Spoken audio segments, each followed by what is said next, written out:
Люди от изнеможения там падали уже, короче, уставшие, не могли дальше идти, раздетые, голые.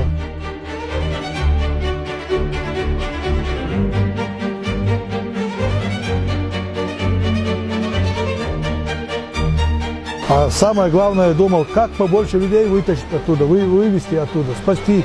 Потому что поток беженцев был очень большой. Были больные, старики, женщины, дети, инвалиды были. Приходилось, делали носилки прямо там же.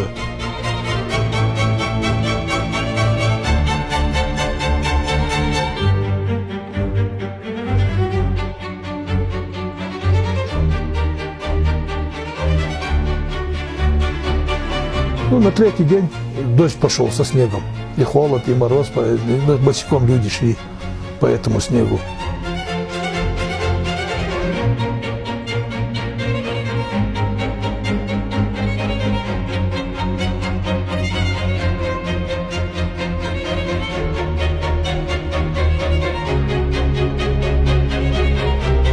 Вторую ногу, когда ампутировали, эту девочку мне привели показать ее.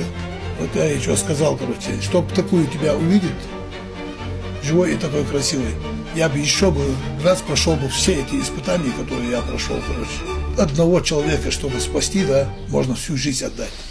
Свою жизнь можно отдать. Вот такие вот дела.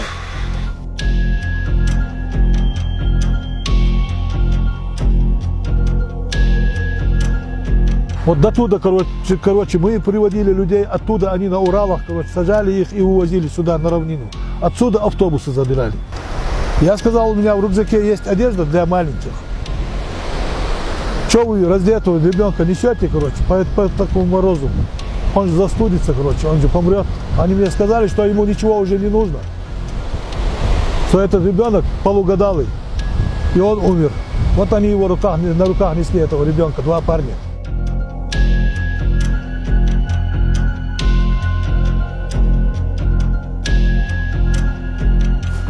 Как можно считать людей, когда ты в состоянии, короче, в таком, что ты не знаешь, как им помочь. И дети плачут, и женщины плачут, и не знаешь, до кого первым добраться.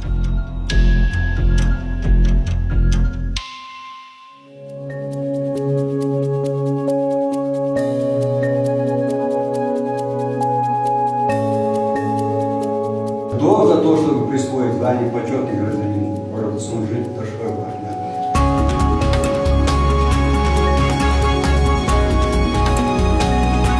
Для чего родился человек?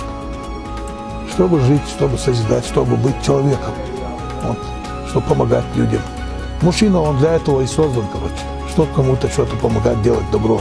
А разницы нету. Какой ты национальности, где ты живешь, что ты делаешь. Не задумываясь, пошел бы второй раз. Если не на ногах, так на руках пойду.